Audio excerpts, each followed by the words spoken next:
very much.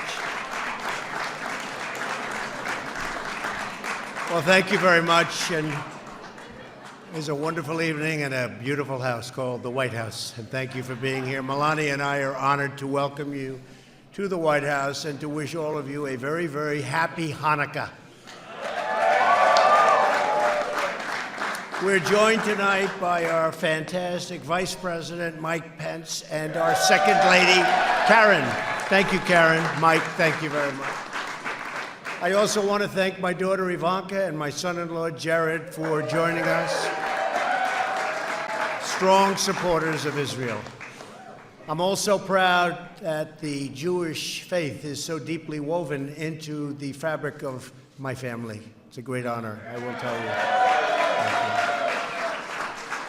I want to take a moment to recognize Melania for everything that she's done to make the White House such a beautiful and special place for this sacred season. Thank you, honey. Well, I thought I lost her for a second. Also joining us tonight are several of our great cabinet members. Secretary Steve Mnuchin, where's Steve? Steve, thank you. Attorney General Rod Rosenstein, where's Rod? Where's Rod? Rod, where are you? Why? He's entitled to a much better location than that. Thank you, Rod, very much. And FDA Administrator Scott Gottlieb. Scott, thank you. Thank you. Thank you, Scott. Thanks as well to Israel's ambassador, a friend of mine, a great gentleman, Ron Dermer, for being here. Ron. Thank you, Ron, very much. Tonight, we are especially grateful to be joined by the Pollack family, who lost their beloved daughter, Meadow, in a horrific Parkland shooting earlier this year. I've gotten to know him, and he's a great, great gentleman. I will tell you, great father, great man. To Meadow's father, Andrew, and to her stepmom, Julie, her brother, Hunter, you honor us with your presence and you inspire us with your courage, and thank you so much for being here, the whole family. We cannot imagine your sorrow, your pain. I was there with you. You went through so much and you're going through so much. But we promise to hold the memory of beautiful Meadow and every Parkland victim in our hearts forever. We are gathered together this evening to commemorate the triumph of the Jewish people in the face of terrible oppression. Hanukkah is the story of Jewish patriots who fought to reclaim their freedom more than 2,000 years ago. The Maccabees defeated a tyrant and a massive army and restored the Holy Temple. After their victory, they found only enough oil to light the lamp in the temple for a single night. Yet the light burned brightly for 8 nights, the miracle of Hanukkah. This year, we light the menorah. We reflect upon the extraordinary resilience of the Jewish people in the face of centuries of oppression. Our thoughts also turn to the victims and survivors of the anti-Semitic attack on the Tree of Life Synagogue in Pittsburgh. I was there, and it was horrible, and the rabbi was great. He was a tremendous gentleman. In the wake of these evil murders, Americans of all backgrounds have come together to express our unwavering determination to extract the vile poison of anti-Semitism from our world. Throughout history, we have seen that no darkness can overcome the light of the Jewish faith, and that no evil can overcome the unbreakable spirit of the Jewish people. So true. My administration will always stand in solidarity with our Jewish brothers and sisters, and we will always stand strong with our cherished friend and partner, the State of Israel.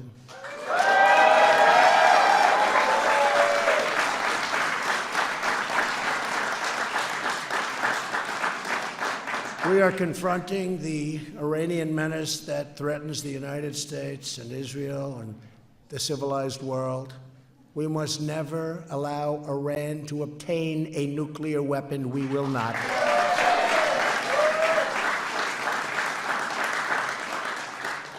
They are constantly screaming as loud as they can, death to America, death to Israel. It will not be our death. I promise you that.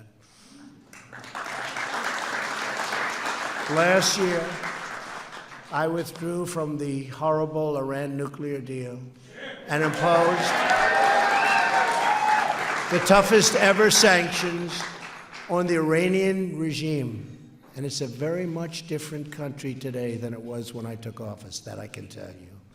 And exactly 1 year ago today, I know most of you don't care about this, at my direction, the United States recognized the true capital of Israel and quickly moved the American embassy to Jerusalem.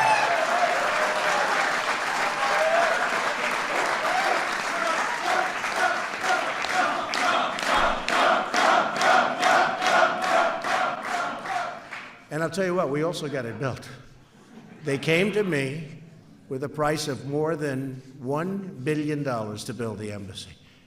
And I said, that sounds like a lot for a one-story building.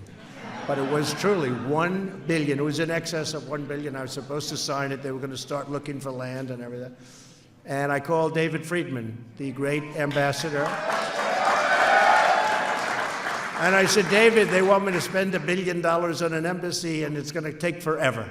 It would have taken forever. And he said, you know what? We have a building that we already own that's the best location in Jerusalem, that's set back in terms of safety, and I think we could renovate it. Could I call you back? I said, call me back. And he called me back about a week later. He said, sir, I think we can do it for $180,000. I said, well, I said, David, first time I've ever said this in my entire life. I said, David, that's too cheap. It doesn't sound right. You've got to spend more. How about $400,000 or $500,000? And we ended up spending about $400,000. We used Jerusalem stone, which if you're in the real estate business, you know that's one of the most expensive stones you can get. And I'll tell you what, we have got, and we opened 4 months later, the most beautiful embassy you've seen. Now, someday they'll probably spend $1 billion and build it, but it won't be as nice as what we have. We have a great embassy in the best location in Jerusalem, and we got it open. Brad, we got it open quickly, right?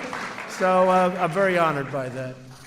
I also am honored that Charlie Kushner and Cyril are here, my friends, my great friends. They have been incredible, truly incredible people. In a few moments, we will light the menorah. As we do, we will remember Meadow Pollack and all of the precious lives stolen from us this year. And we will pledge our resolve to confront hatred and violence in all of its evil forms. In 1970, and I should say in 1790, would like to have him around today, wouldn't we? George Washington. We could use George Washington, but hopefully we won't need him. We'll let him be a very blessed memory. But George Washington wrote to one of America's earliest Jewish communities, the Hebrew congregation of Newport, Rhode Island. He said, America is a government erected by the majesty of the people, which to bigotry gives no sanction. And that was a great statement from a man from a long time ago. Today, we renew our resolve to defend religious liberty, to cherish the dignity of every child of God, and to always celebrate the extraordinary gifts that the Jewish people have given to America and to the world. And I just want to say thank you very much. You're very special, great people. I am so proud, as I said, to have you, Jared, Ivanka, to have Jared in our family with all of his relatives and all of our friends is a great thing. Very proud of it. I'm very proud of Jared. So let me just say, once again, it's an honor to have you in the White House, and happy Hanukkah. Before we light the menorah, I would like to ask another great friend of mine, somebody I got to know very well, tough and strong and what a heart, to please come up and say a few words. Andrew Pollack. Andrew? Please. Thank you. President Trump and First Lady Melania Trump, thank you so much for inviting my family and myself here tonight. I think it's fitting to celebrate Hanukkah here in the Trump White House. I see a lot of parallels between what happened in ancient Israel and what is happening now. Ancient Judea's ruling class had turned their back on what made our people great. They thought the Greeks were on the side of progress, and they no longer believed that their nation was founded on revealed truth. They saw the Torah as irrational and Judaism as backwards. The Maccabees were Kohens, Levitical priests descended from Aaron. They fought on the side of the righteousness. Nobody thought they could retake Jerusalem, but they had God and truth on their side. They reconquered Jerusalem and drove out the corrupt ruling class. And then they cleansed and rededicated the temple. And they got it done under budget and ahead of schedule. The Jewish people would not have survived if the Maccabees had lost. They have a special place among the Jewish people because they never stopped fighting for God and our future.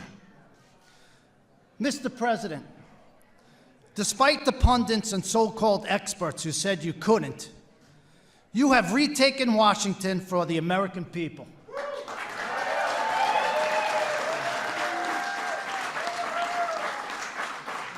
You are the greatest friend that the Jewish people have ever had in the White House.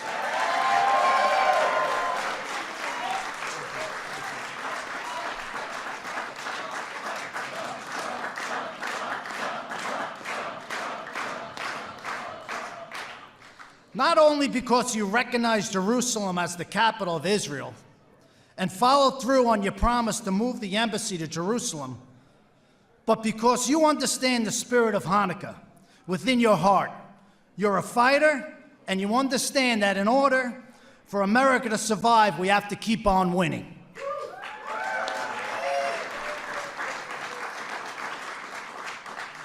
Ever since I lost my daughter from the shooting at Stoneman Douglas High School in Parkland, Florida, I've been fighting for my daughter and for our students. And I won't stop. Sometimes I think it has something to do with the fact that I am a Kohen. We have to keep fighting because the safety of our children and the future of our country depend on whether we honor the true spirit of Hanukkah by staying true to our traditions and to keep on winning. Thank you.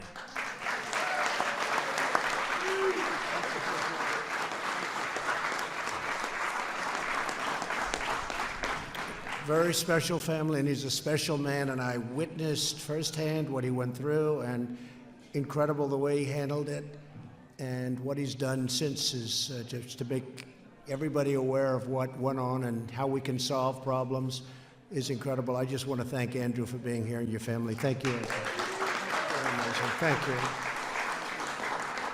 Miriam, thank you for being here. Sheldon Edelson, thank you very much for being here. Sheldon, thank you both very much.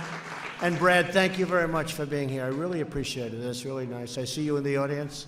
Have to call you out. Thank you very much for everything you've done and said. I appreciate it very much. And now I'd like to ask Rabbi Friedman to come up and say a blessing while we light the menorah. Thank you. Thank you, everybody.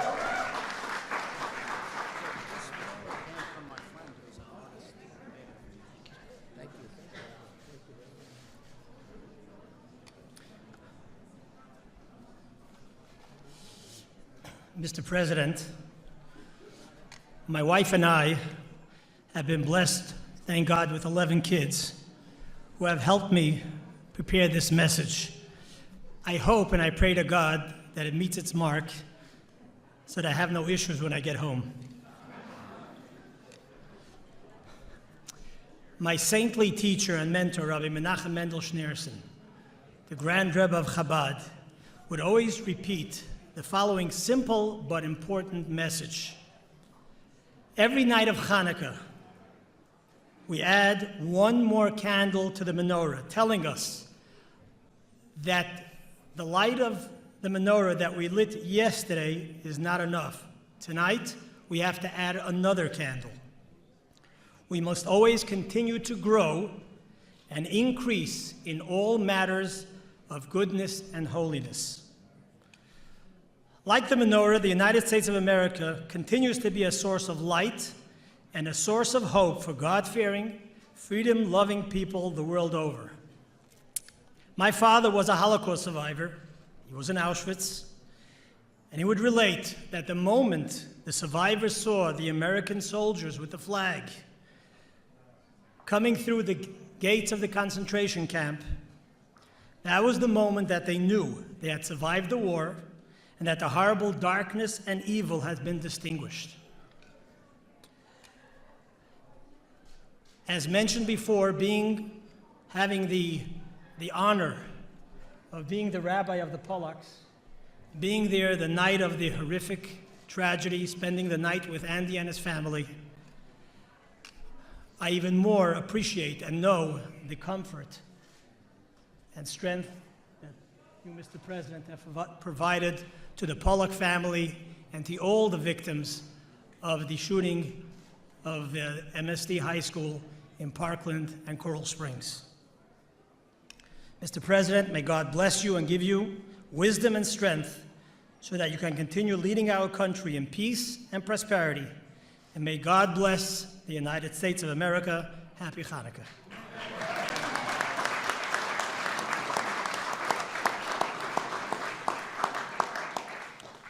We will now proceed with the lighting of the menorah.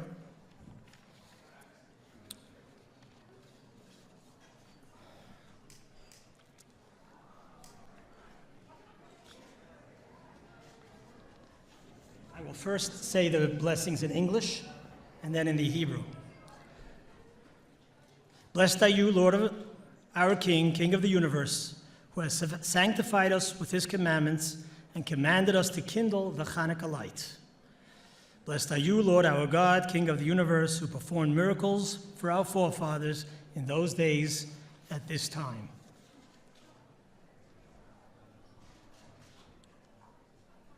Baruch atah Adonai Eloheinu melech haolam asher kiddushanu b'mitzvosav v'tzivanu lahadlik ner Chanukah.